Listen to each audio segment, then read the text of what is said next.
नमस्कार। इस खास पेशकश में आप सभी का स्वागत है। मैं हूं मुकुल शर्मा। वित्त मंत्री निर्मला सीतारमण 1 फरवरी को आम बजट पेश करने जा रही हैं और इस बार वित्त मंत्री निर्मला सीतारमण का ये 8वां और मोदी सरकार 3.0 का दूसरा पूर्ण बजट होगा।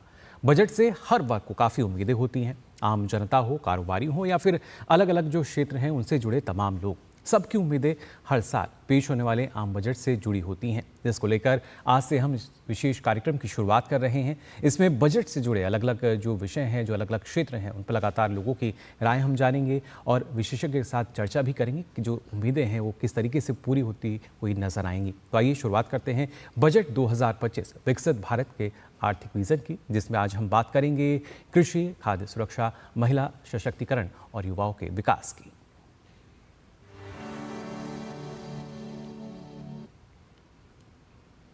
सबसे पहले अगर बात की जाए कृषि क्षेत्र को लेकर, अगर देखा जाए तो आम बजट में किसानों और कृषि सेक्टर के लिए बहुत कुछ खास रहने की उम्मीद जताई जा रही है, क्योंकि शुरुआत से ही हमने देखा है, यानी पिछले 1 दशक की अगर बात की जाए तो किसान कल्याण मोदी सरकार की प्राथमिकता में नजर आता है। इसके साथ ही खाद्य सुरक्षा एवं पोषण की अनेक योजनाओं का सफलतापूर्वक संचालन भी किया जा रहा है। लेकिन बजट 2025 में सरकार का आर्थिक विजन देश को विकसित भारत के लक्ष्य की ओर अग्रसर होते हुए कहीं ना कहीं नजर आएगा और साथ ही इस क्षेत्रों से किस तरह की उम्मीदें हैं, आइए जान लेते हैं इस रिपोर्ट में। पिछले 1 दशक में विकसित भारत के 4 अमृत स्तंभ हो, गरीब, युवा, महिला और किसान को केंद्र में रखते हुए सरकार ने कई ऐतिहासिक कदम उठाए हैं। बात देश के अन्नदाताओं की करें तो किसान कल्याण हमेशा सरकार की प्राथमिकता रहा है। प्रधानमंत्री नरेंद्र मोदी के नेतृत्व में सरकार के हर बजट में कृषि क्षेत्र को मजबूती देते हुए किसानों को आर्थिक रूप से सशक्त बनाने का काम किया गया है। बजट 2025 में भी कृषि, खाद्य सुरक्षा और पोषण को बढ़ावा देती हुई कई पहल नजर आ सकती हैं। उम्मीद है कि कृषि क्षेत्र के बजट में करीब 15% का हो सकता है इजाफा। बजट में वृद्धि से ग्रामीण आय को मिलेगा समर्थन, उच्च उपज वाली बीज किस्मों का होगा विकास, भंडारण और आपूर्ति के बुनियादी ढांचे में होगा सुधार, दालों, तिलहनों, सब्जियों और डेयरी के उत्पादन को बढ़ाने पर जोर, 2030 तक कृषि निर्यात को बढ़ाकर $80 बिलियन करना। इसके साथ ही बजट में सब्सिडी वाले कृषि ऋणों की सीमा बढ़ाई जाएगी और फसल बीमा कवरेज का विस्तार किया जा सकता है। बजट 2024 और 25 में केंद्र सरकार ने कृषि क्षेत्र के लिए 1,51,851 करोड़ का व्यय तय किया था। साथ ही अनेक योजनाओं का सफलतापूर्वक क्रियान्वयन किया जा रहा है। सरकार कृषि क्षेत्र को मजबूत करने और अपने नागरिकों के लिए खाद्य सुरक्षा और पोषण सुनिश्चित करने के लिए लगातार प्रयासरत है। ऐसे में इस बार भी वित्त मंत्री के पिटारे से इन क्षेत्रों के लिए बहुत कुछ खास रहने की उम्मीद है। Bureau report, DD news. तो जाना आपने किस तरह की उम्मीदें इन तमाम क्षेत्रों से हैं और अगर देखा जाए तो हर एक क्षेत्र एक दूसरे से जुड़ा भी हुआ है। खाद्य सुरक्षा, पोषण की बात की जाए और जब हम कृषि को देखते हैं तो किस तरीके से ना सिर्फ खाद्य सुरक्षा बल्कि जो पोषण सुरक्षा है वो बेहतर अनाज हो, खाद्यान्न हो, उनके साथ लगातार प्रयास किया जा रहा है कि हम सुनिश्चित कर सकें। लेकिन जो बजट है उसमें और किस तरह की जो उम्मीदें हैं वो नज़र आ रही हैं, कितनी उम्मीदें पूरी होती हुई नज़र आएंगी, इस पर चर्चा के लिए 2 बेहद ही खास मेहमान हमारे साथ जुड़े हुए हैं। उनका परिचय आपसे हम करा दें। हमारे साथ मौजूद हैं डॉक्टर अशोक बिशनदास जी, पूर्व अध्यक्ष हैं आप CSEP के और प्रोफेसर अप्लाइड इकोनॉमिक्स IIPA से। साथ ही दक्षिता दास जी हमारे साथ मौजूद हैं, पूर्व अतिरिक्त सचिव वित्त मंत्रालय से। बहुत बहुत स्वागत मैम आपका भी। सबसे पहले दक्षिता जी आपके पास मैं आना चाहूँगा। जब हम बात करते हैं बजट को लेकर तो आमतौर पर हर किसी की उम्मीदें होती हैं, लेकिन जब हम खासतौर से कृषि क्षेत्र की बात कर रहे हैं, ये एक ऐसा बड़ा क्षेत्र है, वृहद क्षेत्र है, जहाँ पर ना जाने कितने ही करोड़ों किसान हैं, उनकी उम्मीदें इससे जुड़ जाती हैं।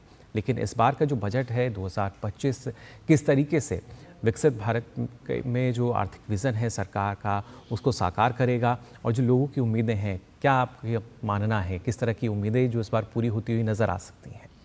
मुकुल जी, देखिए, ये 48 लाख करोड़ का बजट था जो पिछले साल का था जी, और ये मानना पड़ेगा कि जो भी निर्माण होगा इस साल के बजट का वो पिछले साल के बजट पर आधारित होगा। रही किसानों की बात या हम युवा की बात करें या महिलाओं की, जो हमारे आज का विषय है, तीनों का जो निर्माण है वो पिछले साल के बजट पर हुआ है। और पिछले साल देखा जाए तो काफ़ी कुछ किया गया था इन तीनों क्षेत्रों के लिए। जी। तो ये देखना है कि इसका इंक्रीमेंटल क्या होने वाला है। और मेरे हिसाब से दो ही चीज़ें हैं जो बहुत मान्यता रख रही हैं आजकल। जी। एक तो है टेक्नोलॉजी का कृषि उत्पादन में उसका क्या होने वाला है, जी। जैसे एआई का एप्लीकेशन, और दूसरा क्लाइमेट चेंज। जी। तो सरकार क्या इनको लेकर कुछ नीतियां लाएगी, वो एक हमारे लिए उम्मीद का वो होगा। जी बिल्कुल, और जैसे आपने कहा कि कृषि में तकनीक का जो बेहतर समन्वय है वो नज़र आता है। ड्रोन का उपयोग हमने देखा किस तरीके से हो रहा है, और ख़ासतौर से सरकार योजना भी लाई नमो ड्रोन दीदी, जो कि महिलाओं से भी जुड़ी हुई है। और किस तरीके से जब कृषि क्षेत्र में बदलाव की हम बात करते हैं, यहाँ अशोक जी आपसे भी जानना चाहूँगा कि जब हम बात करते हैं कि कैसे किसान को इसका लाभ मिल सकता है, ना सिर्फ एमएसपी के ज़रिए, बल्कि अब एक प्रयास है कि चौतरफा लाभ जो है, विकास जो है उस क्षेत्र का हो, और आर्थिक तौर पर जो किसान है उनको और मजबूती दी जा सके। क्या मानना आपका इस बारे में? मेरे हिसाब से आपने कह ही दिया है कि जैसे एप्लीकेशन ड्रोन का लगा है, और ये टेक्नोलॉजी का बहुत ही हमको तेज़ी से इसका जोर पकड़ना पड़ेगा ताकि हमारा उत्पादन बढ़े। जी बिल्कुल। अशोक जी आपकी क्या राय है इस बारे में, जब हम देखते हैं तकनीकी रूप से भी देखते हैं, और पहले ये ज़रूर कह दिया जाता था कि एमएसपी का लाभ जो है उसके ज़रिए जो किसान है शायद उनकी आवश्यकताएं पूर्ति हो जाती है, लेकिन आज के समय में सरकार की तरफ से तो तमाम योजनाएं चल रही हैं जो ना सिर्फ उनकी आवश्यकताओं की पूर्ति कर रही हैं, बल्कि कैसे कृषि का जो आधुनिकीकरण है उसका लाभ उनको मिले, आर्थिक रूप से वो और मजबूत हो पाएँ। बिल्कुल सही कहा। जो तकनीकी है और जो टेक्नोलॉजी है, जैसे ड्रोन है, सेंसर डायरेक्टेड हमारी टेक्नोलॉजी है, उसका बहुत ही भरपूर उसका पोटेंशियल है, और वो हमें कहना चाहिए। मैं आपके माध्यम से ये बहुत स्पष्ट करना चाहता हूँ, जो न्यूनतम समर्थन मूल्य पे जो सरकार जोर तो दे रही है वो अच्छी बात है, लेकिन अगर आप विकसित देश बनना चाहते हैं तो सिर्फ इसी पे आप पूरी तरह से निर्भर नहीं हो सकते। मैं आपको एक दूध का एग्जाम्पल देता हूँ। जो हमारे किसान हैं, मिल्क बेचते हैं, अमूल एक उदाहरण है, जिसकी वजह से उसमें कोई न्यूनतम समर्थन मूल्य नहीं है, लेकिन उनके वो जो किसान हैं दूध वाले, उनकी खुशहाली बाकी किसानों से अगर देखा जाए तो ज़्यादा है, और जो मिल्क है, फिशरीज है, उसमें हमारा ग्रोथ रेट उनसे ज़्यादा है, जो कि जो 23 हमारी क्रॉप्स हैं उसमें अगर एमएसपी देखें तो उनकी ग्रोथ काफ़ी कम है अगर उसकी तुलना की जाए फिशरी से, जहाँ पे फिशरी में भी कोई हमारा न्यूनतम समर्थन मूल्य नहीं है और दुग्ध में भी नहीं। ये मैं दो आपके माध्यम से उदाहरण देना चाहता हूँ, लेकिन हमें इसके अलावा आगे बढ़ना है। और आगे कैसे बढ़ सकते हैं? किसानों को सिर्फ दो ही चीज़ें चाहिए, एक तो मार्केट ठीक करना है और दूसरा उसका मूल्य ठीक से दिलाना है। तो getting the prices right and getting the market right, अगर हम ये सुनिश्चित कर लें तो इसका क्या तात्पर्य है? इसका तात्पर्य ये है कि किसानों को वो चीज़ें उगानी चाहिए जिसकी डिमांड है, न कि जो किसान उगा रहा है उसकी डिमांड हो जाएगी। ऐसा नहीं होता है, क्योंकि gold is gold when it is sold. आप किसानों से इस तरह से उनको प्रोत्साहन करना है कि वो अब जैसे हमारे देश में करीब 42 करोड़ लोग ऐसे हैं जो शाकाहारी हैं, और उनका प्रोटीन का क्या सोर्स है? दालें, और दालें हम इंपोर्ट कर रहे हैं, चावल और गेहूं हम एक्सपोर्ट कर रहे हैं। तो वो कौन खाएगा जो किसान ज्यादा उगा रहे हैं गेहूं और चावल उदाहरण के तौर पे? तो हमें वो चीजें करनी है जिसकी डिमांड हो, तब किसानों को सही मूल्य मिलेगा। तो हमें सरकार के माध्यम से किसानों को ये बताना होगा, और उसके लिए हमें डिमांड फोरकास्ट पे भी थोड़ा काम करना होगा। टेक्नोलॉजी है, डिमांड फोरकास्ट है, और बहुत सारे ऐसे हैं, जैसे भूमि है। भूमि जितनी भी है हमारी, जो 142 मिलियन हेक्टेयर है हमारे देश में, तो उसमें जो भूमि है उसको तो आप एक्सपेंड नहीं कर सकते, उसमें प्रोडक्टिविटी इंक्रीज कर सकते हैं। अब उसके साथ साथ हम ऐसे हैं कि जो सौर वृक्ष लगा सकते हैं, उसको एक अतिरिक्त आमदनी होगी। तो स्टेट गवर्नमेंट से मिलके उनके लिए एक ऐसा है कि पावर बैक परचेज का एक सिस्टम बना सकते हैं। कुछ प्रदेश हैं जहाँ पे ये शुरू भी हो चुका है। तो ऐसे इसको और प्रोत्साहन करना है। और तीसरी बात है, जितना आप खाद्य जो वेस्ट होता है हमारे देश में, बहुत वेस्ट होता है, उसको अगर हम ऐसा कोई फूड बैंक बना के जो लोग गरीब हैं या जो नहीं अफोर्ड कर सकते बाजार से परचेस करके, उनको दे सकते हैं फ्री। तो उसमें लॉजिस्टिक इश्यूज हैं, हमें कृषि को। लेकिन हमने देखा है पिछले कुछ सालों में सरकार ने इस पे भी काम किया है, खासतौर से हॉर्टिकल्चर सेक्टर की अगर बात की जाए, कैसे जो वेस्टेज है उसको हम कम कर सकते हैं। या जब लॉजिस्टिक की हम बात कर रहे हैं तो किसान रेल की बात की जाए, या किस तरीके से जो और भी दूसरे माध्यम हैं तैयार किए गए हैं जिससे किसानों को सहूलियत हो, जो वेस्टेज है उसको हम कम कर पाएँ। और इसका जो खासतौर से जो एक फोकस है वो यही कि किसानों को आर्थिक रूप से हम सशक्त कर सकें, और ऐसे में जो बजट है वो और भी ज़्यादा महत्वपूर्ण हो जाता है। इस पर हमारी चर्चा आगे जारी रहेगी, लेकिन फिलहाल हम यहाँ रुकेंगे एक छोटे से ब्रेक के लिए।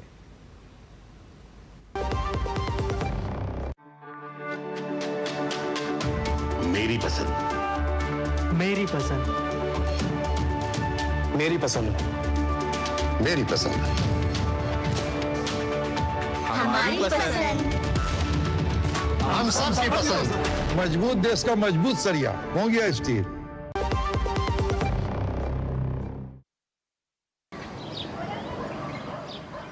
माँ, अब 2500 रुपए मिलेंगे और भाभी को 21,000 अलग से। अरे कौन दे रहा है? भाजपा दिल्ली में सरकार बनते ही देगी।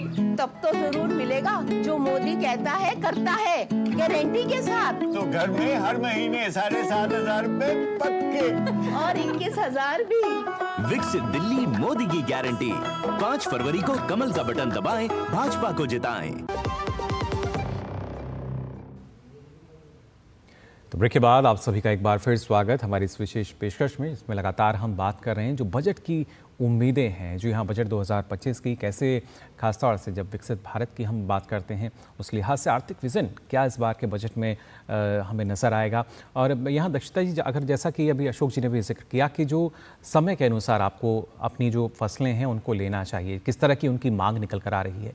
हमने देखा कि सरकार ने पूरा प्रयास किया है कि मांग के अनुरूप जो किसान हैं वो अलग अलग फसलें लें। जैसा आपने जिक्र किया कि ख़ासतौर से जब हम बात कर रहे हैं क्लाइमेट चेंज को लेकर आज के समय में, उसके अनुरूप भी हमें जो अपनी फसलें हैं, नई नई किस्मों की बात पिछले बजट में भी कही गई थी। करीब 109 जो अलग अलग किस्में हैं वो विकसित किस तरीके से हो रही हैं। लेकिन क्या अब जो किसान है वो इतना ज़्यादा जागरूक हो चला है, क्या उसको इतना एडवांस हमने बना दिया है? क्योंकि प्रधानमंत्री नरेंद्र मोदी तो ये कहते हैं कि जो किसान है उसको हम एक उद्यमी के रूप में अब विकसित कर रहे हैं। सारी जो टेक्नोलॉजी है वो उसके पास जा रही है, क्योंकि डिजिटल इंफ्रास्ट्रक्चर काफ़ी मजबूत हुआ है हमारा। हाँ, इसमें दो राय नहीं है। मैंने आपसे पहले ही कहा कि जो बजट है वो एक के बाद एक इस पर कुछ ना कुछ ध्यान आकर्षित कर रहे हैं, परंतु जो जागरूकता है, मैं तो चाहूँगी कि एक ऐसी स्कीम होनी चाहिए जिससे ज़्यादा प्रयास रहे कि गांव-गांव ग्रामीण क्षेत्रों में इन जो प्रयास हो रहे हैं उनकी जागरूकता और बढ़नी चाहिए जी। और जहाँ पर एक किसान का क्लस्टर बनाना है, क्योंकि ये महंगी चीज़ें हैं कहीं कहीं पर, उनका एक क्लस्टर बनाकर एक स्कीम आनी चाहिए ताकि एक कोऑपरेटिव मूवमेंट होना चाहिए कि नई टेक्नोलॉजी, नए क्रॉप्स, इन सब का जो है हमें अडॉप्शन और हमारा बढ़े। जी बिल्कुल। तो देखिए किस तरीके से ना सिर्फ उत्पादन पे तो हम जोर दे ही रहे हैं, लेकिन इसके साथ साथ गुणवत्ता और कैसे वो किसानों के लिए और लाभकारी साबित हो सकती है। इसमें अशोक जी, अगर खाद्य प्रसंस्करण को जोड़कर हम देखें, क्योंकि ना सिर्फ कृषि का उत्पादन लेने से, जैसा आपने जिक्र किया, और जो हमारी जो भूमि है, जो ज़मीन है, वो भी एक सीमित है। ऐसे में कैसे हमारी जो आमदनी है उसमें इजाफा हो सकता है? क्या उसके लिए खाद्य प्रसंस्करण एक महत्वपूर्ण कड़ी मान सकते हैं? यस, ऐसा है कि जो है हमारा, देखिए 1951 में हम सिर्फ 51 मिलियन टन करते थे, पैदावार थी फूड ग्रेन्स की, और अब हम बढ़ के 335 मिलियन टन हो गया है। तो करीब करीब हमारे 7 गुने से हो चुका है, और 7 गुना हमारा प्रोडक्शन हो गया। लेकिन उस अनुपात में हमारे किसान भाइयों की आमदनी नहीं बढ़ी है। अगर हम सिचुएशन असेसमेंट सर्वे की बात करें, जो सरकारी आंकड़े हैं, तो अगर उससे पहले 2 अभी कराए हैं सरकार ने, पिछले 2013 से, फिर 2018-19 में बने। तो अगर इन जो लास्ट 2 सिचुएशन असेसमेंट सर्वे, उसमें किसानों की आय का बड़ा सरकारी तरह से आंकड़ा है और बड़ा उसका विश्लेषण हुआ है। तो 6,428 रुपए थे 2013 में, वो बढ़ के 10,000 हुई है। लेकिन ज़्यादा हुआ है, करीब 50% से भी ज़्यादा उनकी आय हुई है। लेकिन अगर हम बाकी सेक्टरों से उसकी कंपेयर करें तो वो बहुत कम है।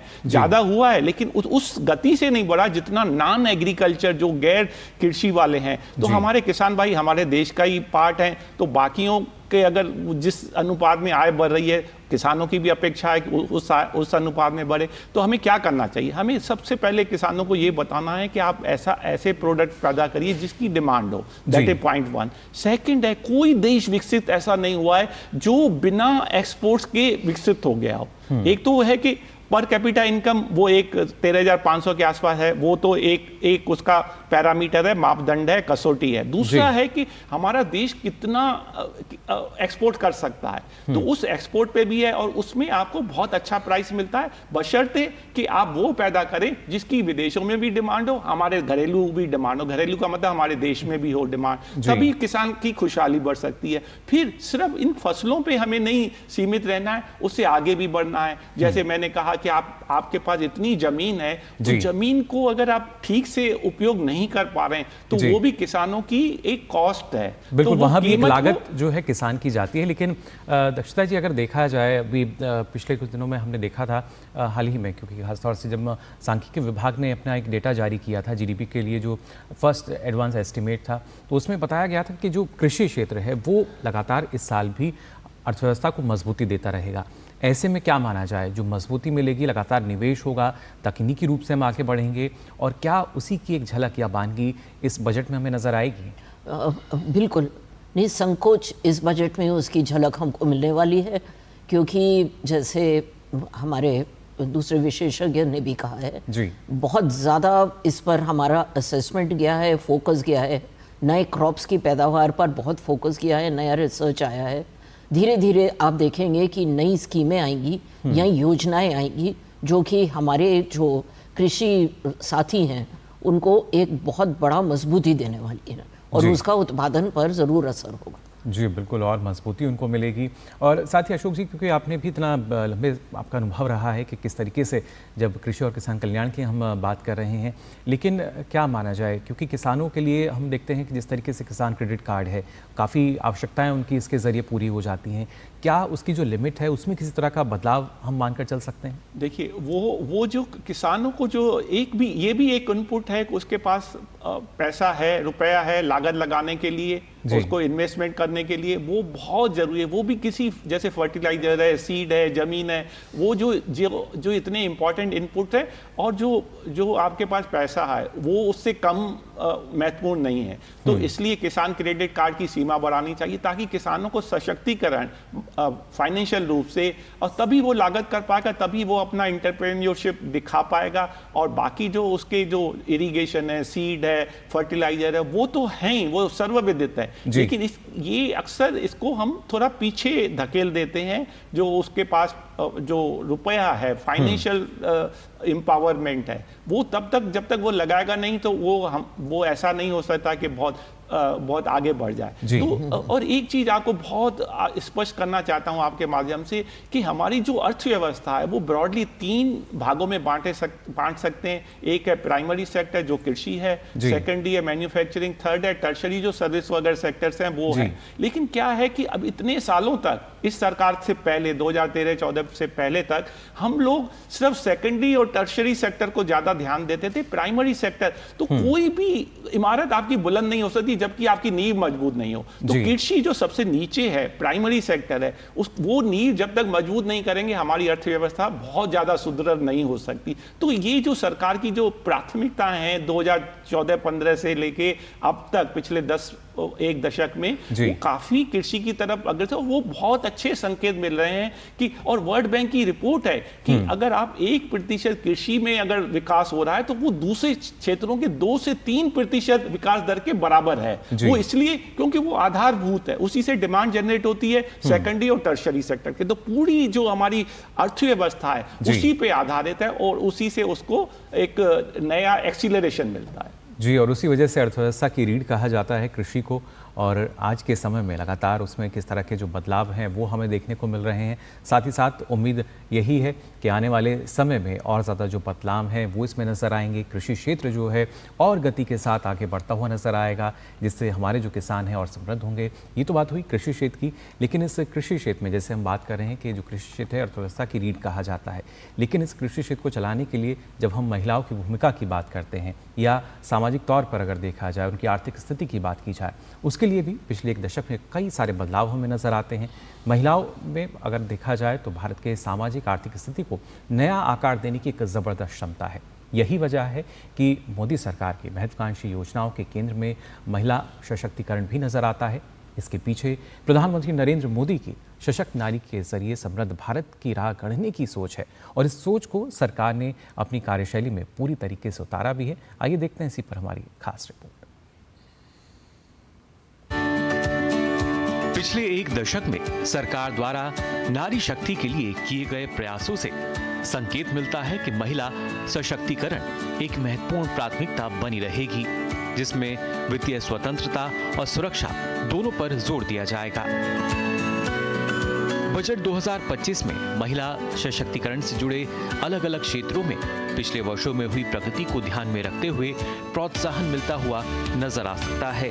खासतौर से महिलाओं के कौशल विकास के लिए पहलों का विस्तार, प्रौद्योगिकी और विनिर्माण जैसे क्षेत्रों में महिलाओं की भागीदारी, महिलाओं के बीच उद्यमशीलता को बढ़ावा देती हुई पहल, महिलाओं द्वारा संचालित व्यवसायों के लिए समर्थन, महिलाओं के लिए वित्तीय सेवाओं में मजबूती, महिला स्वास्थ्य और सुरक्षा नीतियों के कार्यान्वयन में वृद्धि, ग्रामीण क्षेत्रों में सामाजिक कल्याण कार्यक्रमों को बढ़ावा, शहरी और ग्रामीण महिलाओं के अनुकूल बुनियादी ढांचे को बढ़ावा।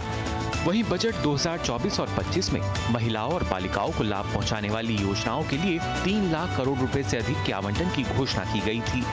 बजट में कार्यबल में महिलाओं की भागीदारी बढ़ाने, उनकी सुरक्षा और संरक्षा में सुधार करने और कामकाजी महिलाओं के लिए छात्रावास और क्रेच उपलब्ध कराने की पहल भी शामिल थी।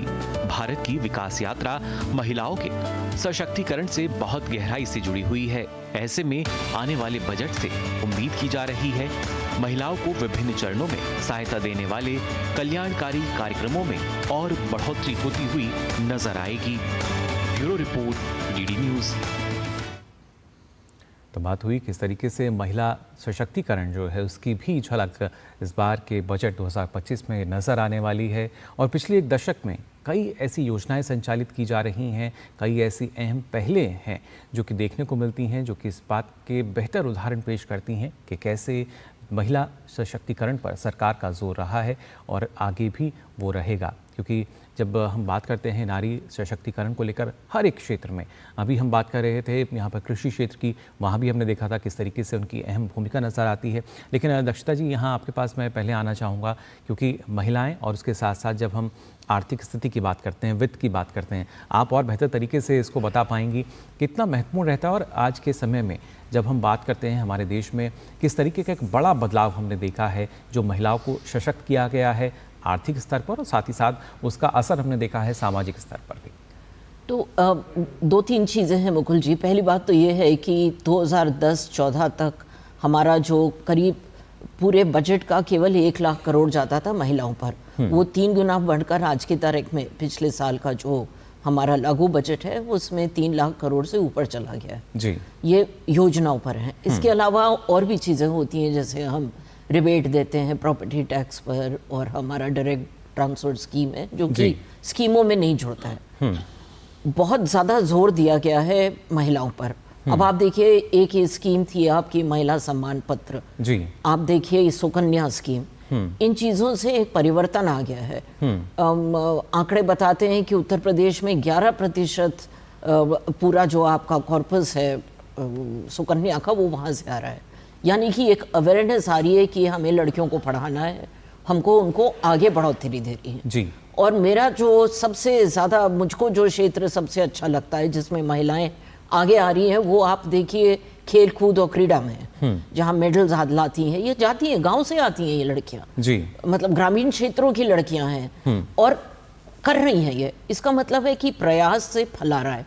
परंतु महिलाएं उस माध्यम से आप इनको लेबर फोर्स में नहीं देख रहे हैं, और उसके पीछे एक हमारे केयर इकोनॉमी का बंधन है, बोझा है, हमारी महिलाओं पर पूरा बोझ आ जाता है, बच्चे पालना, वृद्धों को देखना।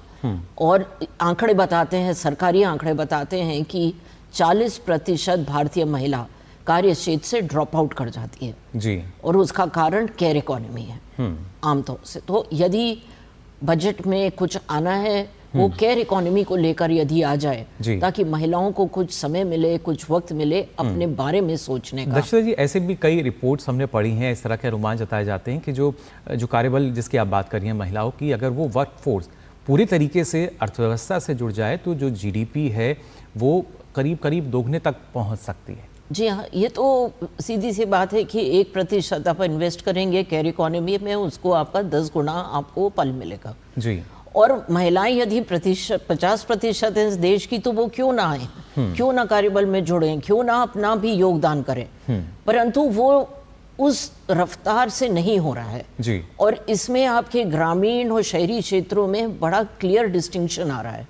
ग्रामीण क्षेत्रों में महिलाएं जो हैं वो आ रही हैं, उनको रोजगार के माध्यम भी मिल रहे हैं, वो कर भी रही हैं, लेकिन शहरी क्षेत्रों के अपने अलग परेशानियां हैं जी। और जो देश की आधी आबादी है उसके लिए प्रयास तो किए जा रहे हैं, लेकिन अभी और भी कई ऐसी उम्मीदें हैं जो कि पूरा होना बाकी हैं। अशोक जी, आप किस तरीके से देखते हैं, क्योंकि आज के समय में शहरी क्षेत्र की अभी दक्षता जी ने जिक्र किया, आज के समय में बात करते हैं स्टार्टअप कल्चर को लेकर, और हमारे देश में आधे से ज़्यादा जो स्टार्टअप्स हैं उसमें कहीं ना कहीं महिलाएं जो हैं वो उनका नेतृत्व कर रही हैं, तो ये अपने आप में एक बड़ा बदलाव है। फिर चाहे जो स्टार्टअप्स हैं अलग अलग क्षेत्रों से जुड़े हों, कृषि क्षेत्र की बात की जाए या रक्षा क्षेत्र की हम बात करें, दूसरे तमाम ऐसे क्षेत्र हैं जिनके ज़रिए आज लगातार जो महिलाएं अपनी अहम भूमिका निभाती नज़र आ रही हैं। जी, महिलाओं का बहुत अच्छा योगदान है। देखिए, पूरा आकाश अगर देखेंगे तो आधा आकाश तो महिलाओं का है, फिर क्या वजह है कि हम धरती पे उनको आधा नहीं दे रहे ऐसा, तो ये तो बहुत ही अनुचित लगता है सिस्टम, क्योंकि वो सारा मैन मेड क्रिएशन है कि जब नेचर ने कोई उनमें मतलब डिफरेंस नहीं किया तो हम कौन होते हैं उनको उनमें डिफरेंस लाने को। That is point one. Second, कि अगर आप 2016 की हमारी अर्थव्यवस्था देखेंगे तो 2016 में हमारी $2 ट्रिलियन थी, और जो 6 साल में आप देखिए आज़ादी से 47 से लेके 2016 तक सिर्फ 2 ट्रिलियन थी।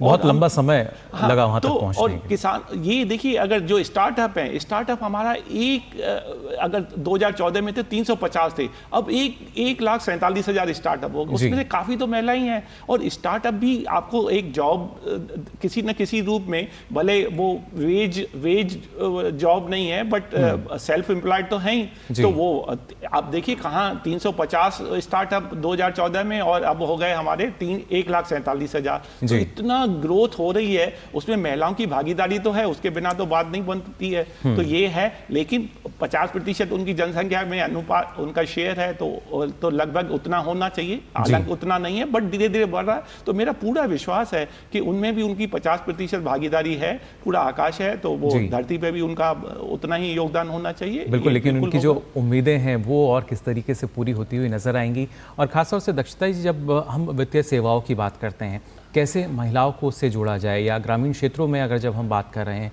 तो फिर चाहे माइक्रो लोन की हम बात करते हैं, या किस तरीके से जो हमारा डिजिटल इंफ्रास्ट्रक्चर अब जैसे जैसे लगातार गांव तक पहुंच रहा है, उसके उपयोग से अगर हम बात करते हैं बीमे में कैसे उनको जोड़ा जा रहा है कि बीमा के लिए अलग अलग कंपनियां जो हैं महिलाओं के साथ जुड़ रही हैं। लखपति दीदी हमारे सामने एक बड़ा उदाहरण है। तो क्या इन उदाहरणों के ज़रिए हम कह सकते हैं कि जिस आसमान का जिक्र अशोक जी यहाँ कर रहे थे वो अब और ज़्यादा बढ़ता हुआ और वृहद नज़र आ रहा है? जी हाँ, क्योंकि जो ये जनधन स्कीम थी वो एक तरीके से मैं कहती हूँ बहुत बड़ा गेम चेंजर थी जी। महिलाओं का बहुत ज़्यादा उनको फाइनेंशियल इंडिपेंडेंस मिला। दूसरा जो है हमारा जो मोबाइल का टेलीफोनी बढ़ी है, और गांव-गांव में आप देखिए 3G 4G 5G नेटवर्क आ गया है, और UPI बहुत बड़ा गेम चेंजर है। तो एक तरफ से तकनीक हुआ है, दूसरी तरफ से उसका प्रचार हुआ है, और दोनों चीज़ों का जो आप कहें मिलन जो हुआ है, उससे महिलाओं में एक जागरूकता तो आई है जी। अब होना क्या है, वो हमारी तरफ से प्रयास होना है कि तरह तरह की योजनाएं बने कि और ज्ञान बढ़े और वृद्धि हो जी, और उससे ये हो जाएगा कि जागरूकता का एक सही दिशा में वो एक मार्ग पकड़ेगा कि क्या क्या नए इनोवेशंस आ रहे हैं, क्या क्या नई उत्पादन में आप बढ़ोतरी कर सकते हैं, क्या टेक्निक्स आ रही हैं जी। बच्चियों को पढ़ाएंगे तो क्या होगा, परिवार का साइज आप छोटा रखेंगे तो क्या होगा। ये चीज़ें हैं जो कि हमें मोबाइल टेलीफोनी से ग्रामीण क्षेत्रों में खासतौर से इसका प्रचार करना पड़ेगा, तभी आप देखेंगे कि महिलाएं और ज़्यादा उभर कर आएंगी और ज़्यादा योगदान करेंगी GDP में। जी बिल्कुल, यानी इससे संबंधित जो तमाम योजनाएं चल रही हैं उसमें और ज़्यादा हम कह सकते हैं कि वृद्धि जो है शायद इस बजट में भी नज़र आएगी। और खासतौर से अशोक जी, स्वयं सहायता समूह की बात की जाए, खाद्य प्रसंस्करण की बात की जाए, तो यहाँ पर तो शायद 80 से 90% की जो भागीदारी है वो हमें महिलाओं की नज़र आती है। तो इन क्षेत्रों में क्या कुछ और इनको बढ़ावा देने के लिए कुछ हम मान सकते हैं, कोई घोषणा या किस तरह का प्रावधान इस बजट में आएगा? ये मेरी पूरा आशा है कि इस बजट में महिलाओं का सशक्तिकरण, चाहे किसान महिला हो चाहे किसी और क्षेत्र में महिला हैं, महिलाओं को तो पूरी तरह वरीयता मिल रही है और मिलनी भी चाहिए, क्योंकि काफ़ी समय तक हम उनको थोड़ा सा पीछे की सीट पे बिठाए हैं। अब उनको वो वुमेन डेवलपमेंट नहीं है, वुमेन लेड डेवलपमेंट होना चाहिए। तो उसके लिए बहुत सारी स्कीमें सरकार, मुझे पूरा विश्वास आएंगी। अब 1 तारीख को हमें पता भी चल जाएगा। और वो उसके बिना आप ऐसा करिए कि अगर आपको दौड़ना है, विकसित देश बनना है, तो आप एक टांग पे कितनी देर भाग सकते हैं? तो वो हमारे पूरे देश की एक टांग है, दूसरा मैन है, एक वुमेन है। तो उनको जब तक दोनों टांगे साथ साथ नहीं चलेंगी आप नहीं दौड़ पाएंगे। न आप विकसित देश का जो परिकल्पना की है हमारे प्रधानमंत्री महोदय ने, वो कैसे साकार होगी? उस साकार के लिए हमें दोनों स्तंभ को साथ साथ दौड़ाना है और वो पूरा ही होना है। और मुझे कोई शंका नहीं है कि ऐसा नहीं हो, ऐसा होगा और 100% होगा। अब बस 1 तारीख के थोड़े दिन की बात है, हमें पता भी चल जाएगा। और उनका वुमेन का, उसके बिना आपका बहुत ही लॉपसाइडेड डेवलपमेंट हो रहा है। और इतने साल हमने देखा भी है, 47 से लेकर 2014 तक कैसा हमारे देश का अर्थव्यवस्था हुई है। और पिछले 10 साल से अगर कंपेयर करें तो बहुत मैंने एक छोटा सा स्टार्टअप का ही एग्जांपल दिया, फिर विकास दर देखिए, पूरी अर्थव्यवस्था देखिए, $2 ट्रिलियन हम 1947 से लेके 2016 तक कर पाए और 2016 से देखेंगे तो $2 ट्रिलियन और हो गया। मतलब आप पिछले अगर 8 साल देखेंगे तो जितना $2 ट्रिलियन और ऐड हो गया। और आजादी से लेके 2016 तक इतना हुआ था। तो देखिए कितना मतलब डबल हो गई आपकी इकोनॉमी। और हम विश्व में 5वीं अर्थव्यवस्था है जी। तो ये भी एक, और जिस देश ने हमें 200 साल तक गुलाम रखा उससे भी हम आगे निकल गए हैं। बिल्कुल, ये एक बड़ी उपलब्धि, और इस उपलब्धि में जो महिलाएं हैं उनकी भूमिका काफ़ी अहम है। लेकिन दक्षता जी, अगर देखा जाए, क्योंकि कई ऐसे क्षेत्र हैं जहां पर और बदलाव की उम्मीद जो है लगातार महिलाएं करती हैं, उसमें जब हम स्वास्थ्य की बात करते हैं, सुरक्षा की बात करते हैं, क्या इन क्षेत्रों में जिस तरीके से लगातार योजनाएं चली आ रही हैं पिछले 1 दशक में, या उनमें जिस तरह की गति नज़र आई है, तो क्या उसमें भी किस तरह का जो बढ़ावा है इन योजनाओं को या प्रोत्साहन है वो मिलता हुआ नज़र आएगा? पिछले साल एक बहुत ही ज़्यादा गेम चेंजिंग स्कीम अनाउंस करी गई थी, जो कि कैंसर वाली जी महिलाओं के लिए जी, सर्विकल कैंसर को। मेरे हिसाब से जो सरकार ने पिछले साल किया है वो उन्होंने ध्यान आकर्षित किया है कि महिला का स्वास्थ्य बहुत ज़्यादा अहमियत रखता है जी।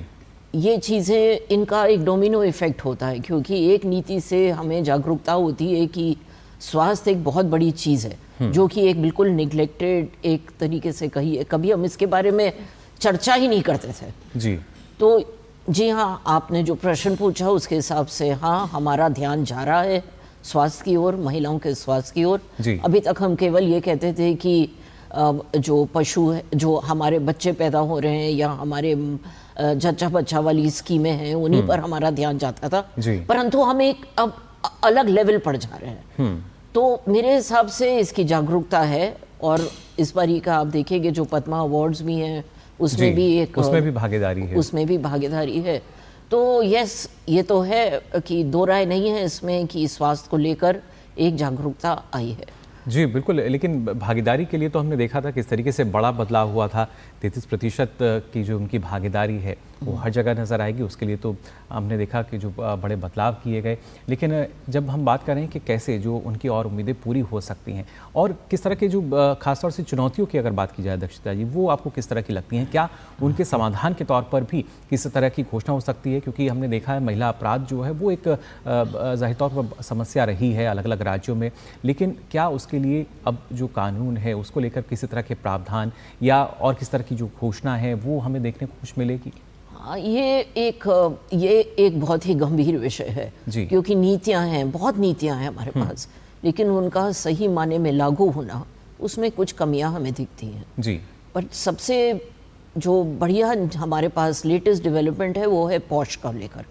पॉश जो है वो आपको सुरक्षा देता है आपके कार्य क्षेत्र में जी। देखिए वो एक बहुत बड़ी चीज़ है, क्योंकि महिला को सुरक्षित फील करना चाहिए जब वो घर से निकलकर नौकरी करने जाती है। उसको उसका बंधन नहीं होना चाहिए कि आज मेरे साथ कुछ हो सकता है या मुझे कुछ कमजोरी लग रही है दफ्तर के, यानी एक तरीके से हम कह सकते हैं। तो ये सब नीतियां अपनी जगह आ गई हैं और परंतु इनके लागू होने में, इनका ठीक माने में लागू होने में वक्त तो लगेगा जी, वक्त लगेगा, लेकिन मेरे हिसाब से नीतियां अपनी जगह आ गई हैं और ये दृढ़ नीतियां हैं।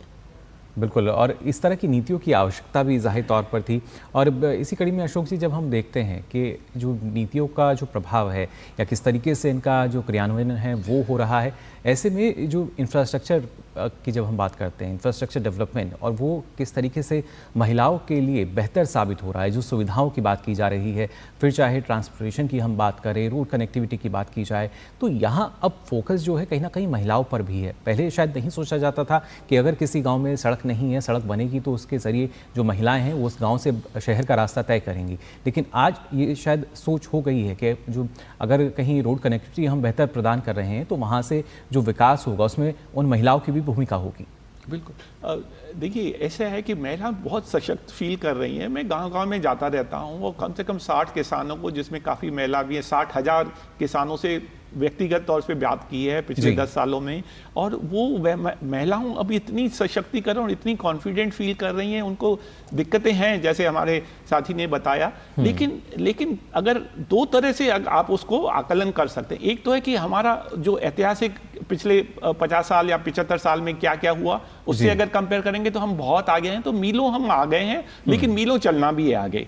तो ये दोनों चीज़ें हैं और उसमें कमियां हैं।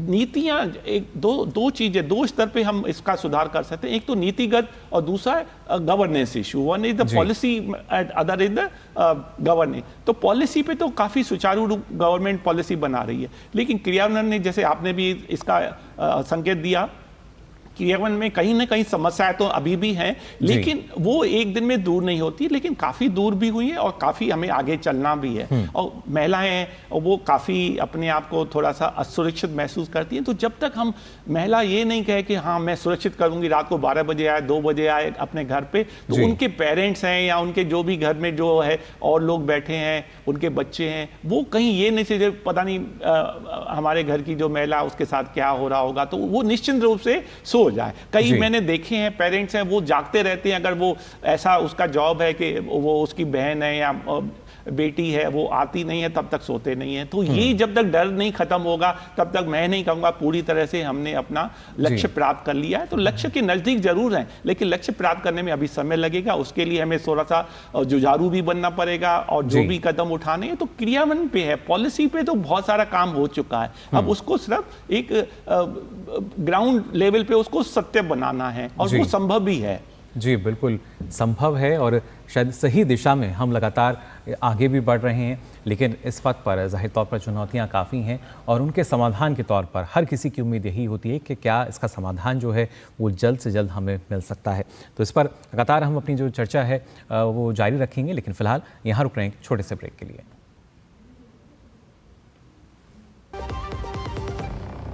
जब धरती चीर कर निकलता है लोहे का पत्थर और मिलता है मोंगिया के जोश से, फिर तपता है, पिघलता है और बनता है फौलाद।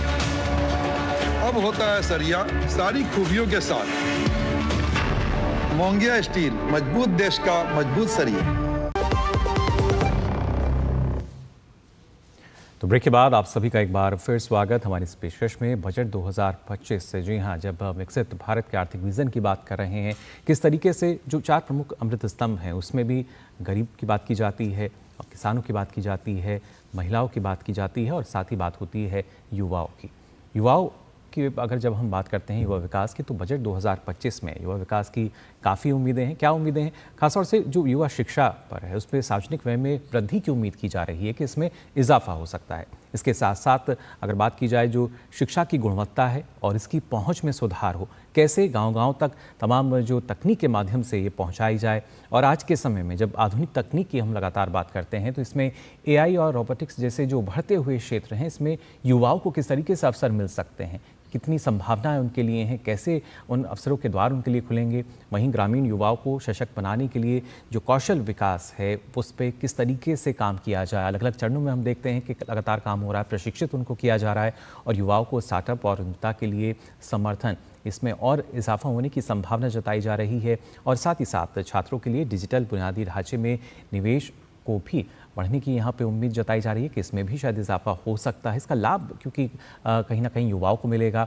और जब हम वैश्विक परिदृश्य की बात करते हैं तो इसमें सफल होने के लिए तमाम जो अवसर हैं वो दिलाए जाएं, क्योंकि युवाओं की जो संख्या है हमारे देश में सबसे ज़्यादा है। कैसे उसका हम सदुपयोग कर पाएंगे, और ऐसे में युवाओं के लिए शिक्षा हो, रोज़गार हो और कौशल विकास, कहीं ना कहीं इस पर जो फोकस है वो नज़र आ सकता है। इन अलग अलग जो सब सेक्टर्स हम कह सकते हैं, इन पर कहीं ना कहीं उम्मीदें युवाओं की हैं कि शिक्षा की बात की जाए, रोज़गार की बात की जाए या कौशल विकास, यानी कैसे जो जब हम बात करते हैं उनके प्रशिक्षण को लेकर, स्किल डेवलपमेंट को लेकर, वहाँ पर जो जोर है वो दिया जाएगा। और इस बजट में बहुत कुछ इन तमाम क्षेत्रों से जुड़ा हुआ जो है वो निकल सकता है।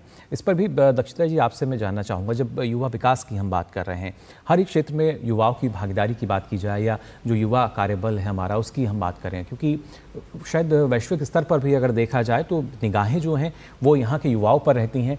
और आज के समय में हम देखते हैं कैसे वही युवा लगातार आगे बढ़ रहा है। ग्रामीण क्षेत्र के जो युवा हैं कैसे वो तकनीकी रूप से सक्षम होकर आगे पहुँच रहे हैं और भारत का परचम लहरा रहे हैं वैश्विक स्तर पर। हाँ, ये अगर आंकड़े देखने चाहिए कुछ हमको जी, लगभग 50% कहते हैं हमारे देश की जो आबादी है वो युवा में मानी जाती है जी, 34 साल की उम्र से नीचे। और भारत का बहुत बड़ा एक डेमोग्राफिक डिविडेंड है जी, इसी को लेकर। तीसरी बात ये है, यही हमारा भविष्य है।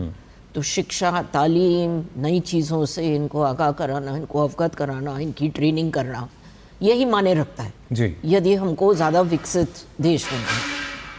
जी, अगर हम जाएं, पिछले बजट में इस पर बहुत काम हुआ था। एक नेशनल यूथ पॉलिसी आई है जी, उस यूथ पॉलिसी ने इसमें बहुत जोर दिया है। AI पर, तकनीकीकरण पर, एक वो भी बताया गया है कि आप किस तरीके से स्टार्टअप को बढ़ोतरी देंगे। और ख़ास तौर से एक जो पिछले साल स्कीम अनाउंस करी गई थी ट्रेनी पर जी, कि आपकी जो इंटर्नशिप है उस पर तो कई चीज़ें हो रही हैं। अब अगर हम ग्रामीण क्षेत्र में जाएं तो जैसे मैंने पहले भी कहा था, मोबाइल टेलीफोनी तो सभी जगह पहुंच गई है जी, और नेटवर्क्स भी अच्छे हैं। परंतु वहाँ हम जो हमारी स्टडीज़ हैं, ये NGOs की स्टडीज़ हैं, उससे एक पता चल रहा है कि वहाँ पर एक लॉपसाइडेड सा एक विकास हो रहा है जी। अगर एक घर में एक मोबाइल फ़ोन है तो वो लड़के को दिया जा रहा है, लड़की को नहीं दिया जा रहा है। और कोविड के बाद हमको सभी को मालूम है कि शिक्षा जो है आजकल मोबाइल पर भी हो सकती है जी। क्लासेस चलते हैं जहाँ टीचर अध्यापक नहीं आ सकता है, जहाँ और भी परिस्थितियाँ होती हैं।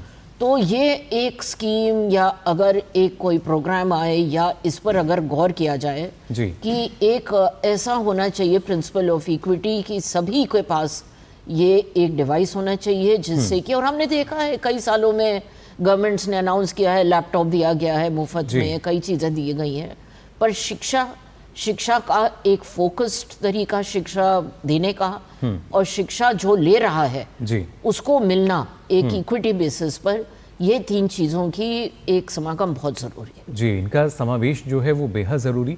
और इसी कड़ी में अशोक जी, अगर हम बात करते हैं तकनीकी रूप से, हमारी जो ग्राम पंचायतें हैं वो काफ़ी विकसित नज़र आती हैं और कैसे उनको इंटरनेट से जोड़ा जा रहा है, जो कनेक्टिविटी है वो गांव-गांव तक पहुंच रही है। जहां पे जो एक चुनौती है या समस्या उसको हम कह सकते हैं, जिसका जिक्र दक्षता जी ने यहां पर किया कि अगर एक घर में एक फ़ोन है तो शायद वो उनके जो पुरुष है तो वो अपने घर से निकल जाता होगा सुबह अपनी नौकरी के लिए, वो लेके जाता है, या जो घर में अगर लड़का है वो उसके पास है। क्या ऐसे में जो ग्राम पंचायतों को जोड़ा जा रहा है तो उसके ज़रिए भी जो तमाम युवा हैं उनको उनके पास एक मौका हम मान सकते हैं? यस, ये जो हमारी पंचायत हैं उन्होंने ये पंचायत बहुत इम्पॉर्टेंट रोल अपना भी रही हैं और कर भी रही हैं और अभी बहुत सारा आगे भी बढ़ना है। तो उनकी भी अपनी भी समस्या है, इस वजह से जितना विकास पंचायत के थ्रू हो सकता था शायद उतना नहीं हुआ। ये मेरा व्यक्तिगत आकलन है, क्योंकि मैं पंचायत के सरपंचों से भी बहुत बात करता रहता हूँ। वो हमारे यहाँ आते हैं ट्रेनिंग, वो सरपंच भी हमारे यहाँ ट्रेनिंग पे आते हैं। आपकी बात अगर युवाओं से होती हो तो उनका भी कुछ अनुभव आप साझा करें। हाँ, तो उनसे जो मेरी व्यक्तिगत बात हुई है सरपंचों से, कई सरपंचों से हुई है, और वो उनका ये मानना है कि उनके पास फंड्स नहीं है, फंक्शंस नहीं है, फंक्शनरी नहीं है। वो अगर जब तक डिफाइन नहीं करेंगे, वो तो एक बहुत बड़ा विषय है, उसको उससे क्योंकि समय अभाव के कारण मैं उसके डिटेल में नहीं जाऊंगा, बट सारांश ये है कि पंचायत बहुत काम कर रही है और पंचायत एक नर्सरी की तरह काम करती है। उसमें एक स्टेट नेशनल लीडर भी वहां पे पैदा होते हैं। जैसे हमारे उड़ीसा के जो वर्तमान मुख्यमंत्री है वो भी कभी सरपंच थे, और पहले बनवाला साहब थे, वो भी कभी सरपंच थे, बाद में वो गवर्नर भी बने। उसी वजह से युवाओं को देश का भविष्य भी बहुत लीडरशिप प्रोवाइड करती है, बट वो युवाओं को एक तरह से उनकी जो युवा शक्ति को देश के उत्थान के लिए, देश के विकास के लिए बहुत कार्य कर सकती हैं, बशर्ते हम पंचायत को भी सशक्तिकरण के जो उनके 29 फंक्शंस डिफाइंड है 11th schedule of the constitution of India, वो स्टेट गवर्नमेंट उनको नहीं डिवॉल्व कर रही है। कुछ स्टेट ने किया, बहुत कम स्टेट ने, लेकिन अधिकांश स्टेट ने नहीं किया। तो वो भी एक आर्टिकल 243 में उसका वर्णन है आर्टिकल। तो वो अगर उनके फंक्शन उनको ठीक से मिल जाएं और उनको फंड्स भी मिल जाएं, फंक्शंस भी मिल जाएं, फंक्शन, ये तीन जो 3F जो उनकी समस्याएं, उनको अगर हम जब तक एड्रेस नहीं करेंगे तब तक पूरी तरह विकसित में जो युवाओं शक्ति को उसको ठीक से हम उसको एक सही दिशा दे पाएं, उसमें बाधाएं आ रही हैं। तो ये भी उसमें शायद समय ज्यादा लग सकता है, हमें इसमें समय ज्यादा लग सकता है, लेकिन कोई भी बड़ा कदम हो, छोटा कदम हो, स्टार्ट तो करना ही पड़ेगा। बिल्कुल, तो और शुरुआत तो उसकी होती हुई नजर आती है। दक्षिता जी, इस बात का जवाब आपसे भी लेना चाहूंगा, जो 3F का भी अशोक जी ने जिक्र किया, फंड्स की बात की जाए, फंक्शनिंग की बात की जाए, तो शायद सरकार ने तो वहां भी आर्थिक मोर्चे पर आकर जो युवा हैं उनको मदद के लिए अलग अलग जो योजनाएं हैं वो संचालित की हैं। ना सिर्फ जो कौशल विकास की हम बात कर रहे हैं, स्किल डेवलपमेंट की बात कर रहे हैं, या खासतौर से PLI स्कीम के जरिए भी हमने देखा है, फिर चाहे MSME की बात हम करें, तो कोशिश यही है कि जो युवा हैं उनको कैसे हम और बेहतर तरीके से आर्थिक तौर पर मजबूती दे सकते हैं, सशक्त उनको कर सकते हैं, और कैसे उनको जो मजबूती मिलेगी उसका योगदान वो देश को विकसित करने में दें अपना। तो पिछले कई सालों में जो आपने चेंजेस देखे हैं, जो बदलाव देखे हैं, जो जैम ट्रिनिटी आई है, जो जनधन अकाउंट खुले हैं, जो मुद्रा लॉन्च हुई है, जो UPI हुआ है, मैं बार बार इस पर जोर दे रही हूँ क्योंकि ये आज की पीढ़ी को उसका लाभ मिल रहा है, उसमें जागरूकता है। पर एक चीज़ है जिसके बारे में हम लोग ज़्यादा बात नहीं कर रहे हैं, वो है युवा का स्वास्थ्य। जी, आज वो एक बहुत गंभीर विषय बन गया है। क्या हमारी हम जिस तरीके से रह रहे हैं, क्या हम उनको स्वस्थ युवा बना रहे हैं? जी, वो भी पिछले साल के बजट में उस पर कुछ ध्यान आकर्षित किया गया था। लेकिन जिस तरीके से अगर हम आज की चर्चा की शुरुआत में जाएं, जो क्लाइमेट चेंज है वो हमारे युवा को, जो हमारी जो आने वाले डेमोग्राफिकली रिच पॉपुलेशन है, उस पर हमें बहुत ध्यान देना पड़ेगा। उसके लिए 3F का बहुत योगदान रहेगा, और हमको गांव-गांव में जाकर पंचायतों के माध्यम से इसका ध्यान हमको आकर्षित करवाना पड़ेगा कि देखिए ये एक चिंता का विषय जरूर है। तो आपके पास टेक्नोलॉजी है, आपके पास जागरूकता है, परंतु उसका सही उपयोग होना, स्वस्थ होना, आगे बढ़ना, नई टेक्निक को अडॉप्ट करना, उस चीज़ों पर हमें ज़्यादा ध्यान देना पड़ेगा। यानी एक जो परिकल्पना हम करते हैं स्वच्छ भारत और स्वस्थ भारत की, तो विकसित भारत के साथ वो होना बेहद ज़रूरी। जी हाँ, शिक्षित भारत, स्वस्थ भारत बहुत ज़्यादा अहमियत रख रहा है। और परेशानियां केवल मैं ये नहीं कह रही हूँ कि ड्रग अब्यूज़ या इस तरह की चीज़ है, पर हम जो खा रहे हैं, हम जो हवा ले रहे हैं, हमारी जो आदतें हैं, क्योंकि आप देख रहे हैं आजकल एक तरीके का टेलीफोनी एडिक्शन हो गया है। हमारे जो युवा हैं वो रात भर जगे रहते हैं, सुबह उठ नहीं पाते हैं, व्यायाम कर रहे हैं कि नहीं कर रहे हैं, ये सब चीज़ें जो हैं इस पर हमें ध्यान करना पड़ेगा। जी बिल्कुल, तो ये भी एक पहलू है कि किस तरीके से जो युवा हैं उनको जब हम बात करते हैं मजबूती देनी है, सशक्त बनाना है, तो कई ऐसे आयाम जिनके बारे में हमें सोचने की आवश्यकता है। और यहाँ अशोक जी आपसे भी जानना चाहूँगा, जब हम युवाओं पर फोकस करते हैं, आपको क्या लगता है किस तरीके से और उनकी बेहतरी के लिए, युवा विकास के लिए और क्या कुछ कदम उठाने की आवश्यकता है? देखिए, ये जो नेशनल हमारा एजुकेशन पॉलिसी थी 2020 की, उसमें भी युवाओं के लिए बहुत सारे प्रावधान हैं, और कौशल विकास वो बहुत ज़रूरी है। क्योंकि उससे पहले क्या था कि जो हमारे लोग ग्रेजुएट तो हो जाते थे, स्नातक हो जाते थे युवा, लेकिन वो एम्प्लॉयबिलिटी का एक प्रश्न चिन्ह लगा रहता था कि वो मार्केट में उसकी वैल्यू है कि नहीं है, उसको एक जॉब दिया जा सकता है कि नहीं। तो कई विद्वान हैं जिन्होंने इस पर लिखा है कि हमारे यहाँ इतनी मतलब बहुत भारी संख्या में स्नातक हैं जो एम्प्लॉयबल नहीं है, तो वो उसके लिए हमें कौशल बहुत जरूरी है। अब कौशल सिर्फ ये नहीं है कि स्नातक होने के बाद कौशल आएगा, तो कौशल इतना महत्वपूर्ण है, वही हमारे विकसित देश बनने में बहुत ही योगदान करेंगे। अब एक छोटा सा आपको एक आपके माध्यम से उदाहरण देते, हमने एक स्टडी की थी CACP से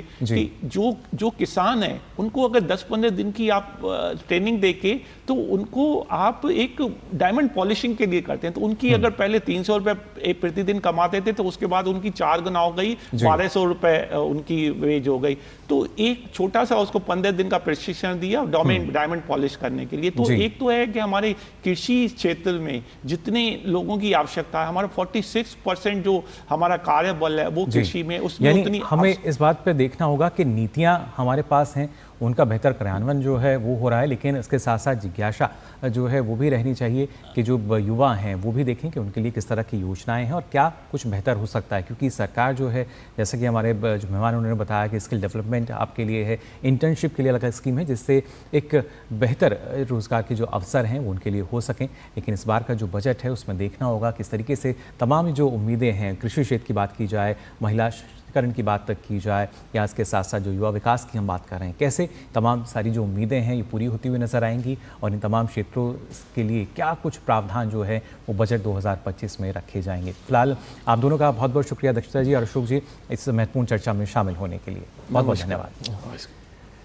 तो जाना आपने बजट 2025 विकसित भारत के आर्थिक विजन की जब हम बात कर रहे हैं तो क्या अलग अलग पहलू हैं और इन पहलू को लेकर जब 1 तारीख में बजट पेश किया जाएगा तो किस तरीके से तमाम जो उम्मीदें हैं अलग अलग क्षेत्रों की वो पूरी होती हुई नजर आएंगी। फिलहाल के लिए इस पेशकश में बस इतना ही, मुझे दीजिए अनुमति, नमस्कार।